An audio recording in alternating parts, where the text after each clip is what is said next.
Been doing this for a generation.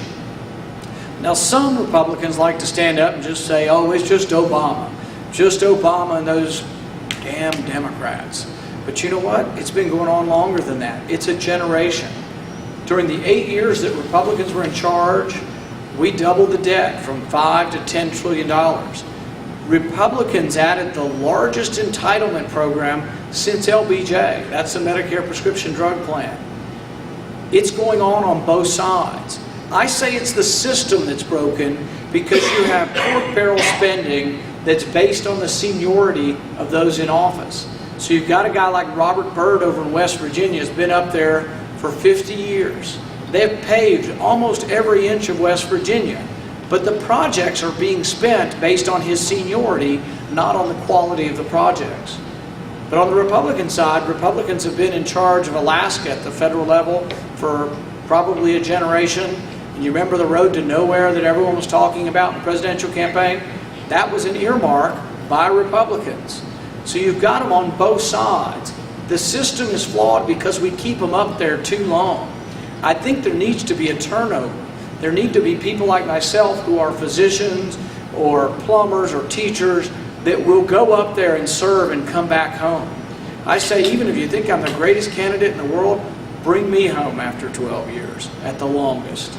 You know, I tell people if I were lucky enough to be elected and I passed a balanced budget amendment and term limits, I'd probably just turn around and come home.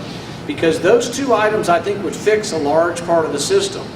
Term limits, 2 6-year terms in the Senate, 6 2-year terms in the House, would radically transform Washington. You'd get rid of the system of seniority and you'd start basing, there would still be money to be spent, but you'd base it on the quality of the projects, not on how long someone had been up there. The second thing we need to do is we have to have a rule that says you have to balance the budget. In Kentucky, we bicker like cats and dogs in Frankfurt, but at the end of the day, we have to balance our budget because it's the law, it's our Constitution. We need that in Washington. That would completely transform Washington. And I think it's the only way you're ever going to get change up there. You need term limits and you need a balanced budget amendment. We also need to get involved as a people. We need to say, we're not going to give up and just let our country drift away. But that means a crowd like this getting out and getting active. A crowd like this is big enough to win Grayson County for me.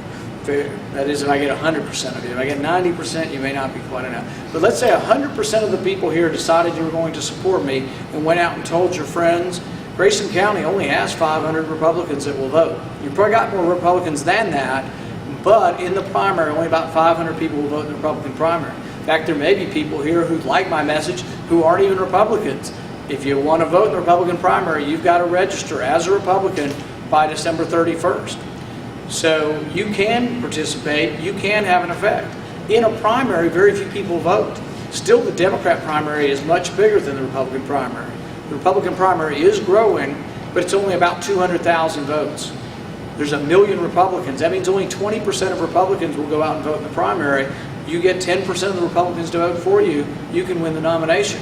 So you can see what a small sort of political race this is, and you can participate in it. And your vote counts 10 times as much. If you decide to work, it counts 100-fold because work in a primary really resonates. There are differences between the candidates. My opponent is a career politician. He's been in office since he was in his 20s, and he'd like to do it for the rest of his life. That's a main and stark difference between us. I support term limits. That's a main and stark difference between us. I support the Constitution as it was written. I think there are enumerated powers, and government should be restricted by those enumerated powers. They asked Nancy Pelosi the other day, they said, where do you get the authority to do all this federal intervention in health care? And she kind of looked like she'd never been asked that question. She kind of looked like she was a deer in the headlights, and she said, the Commerce Clause. Well, that's the problem, is we now use the Commerce Clause to mean anything. It happened back in the Depression. You had FDR try to stack the court. He couldn't get enough people on there, but he stayed in office long enough that he finally had 8 out of 9 justices. In the late 30s, all of a sudden they started saying the Commerce Clause meant they could do whatever they wanted. One of the famous first instances of the federal government coming in was actually a Kentucky case. It was called the Carter Coal case. And before that, the federal government didn't come in to regulate mining, but then all of a sudden they said, oh, the Commerce Clause can mean anything. They even took it a step farther. They told a farmer that wanted to grow 20 acres of grain, they said, oh no, you can only grow 10 acres. He said, well, it's my farm, come and tell me I can't grow 20 acres. So he grew the 20 acres, but it went all the way up to the Supreme Court, and he consumed the grain with his livestock. But you know what they told him? They said it's interstate commerce because by you not selling it, you could have indirectly affected the price of interstate grain. So they took this great leap that now the government can do anything. But really they don't care in Washington. You have people like, they interviewed Representative Clyburn the other day from South Carolina, and he said, well, most of the stuff up here we do has no Constitution. There's no authority for most of the stuff we do up here under the Constitution. He readily admitted they don't pay any attention. We live more in a pure democracy now, but that would have offended our founding fathers. Jefferson said that democracy is nothing more than mob rule, where 51% of the people get to tell the other 49% what to do. There were certain unalienable rights we talked about in the Declaration of Independence and the Bill of Rights. We say these are things that the majority shouldn't be allowed to take away. It shouldn't be that 51% of the people can take the First Amendment away. It shouldn't be that 51% of the people can take the Second Amendment away. These are things that are written in the Constitution. That's why we were meant to be a constitutional republic and not a democracy. When Ben Franklin came out of the Constitutional Convention, the crowd was around and they asked him what they were getting. Was it going to be a monarchy? Was it going to be a democracy or a republic? And they knew the difference between all three. And Franklin came out and he said, it's a republican. It's a republic if you can keep it. Every generation must be vigilant. And since the Depression, it's gotten worse and worse and worse. We have not been vigilant and government has grown ever larger. This week, the EPA came out and said, they basically threatened Congress. A government regulatory agency threatened Congress by saying, if you don't regulate greenhouse gases, we will.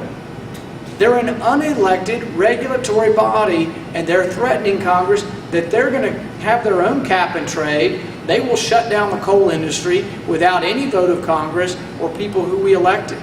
There is a danger. It's already happening. Cap and trade would be a disaster for us. 90% of our electricity comes from coal in Kentucky. 50% nationwide is from coal. Even without cap and trade, Obama is not giving permits to mine coal in Kentucky. He's slowing up the process. They're already laying people off in eastern Kentucky. All because government is out of control. We have to try to get our government back. I'm going to try to make one small step in that direction, and I hope you will consider helping me. Thank you very much for having me.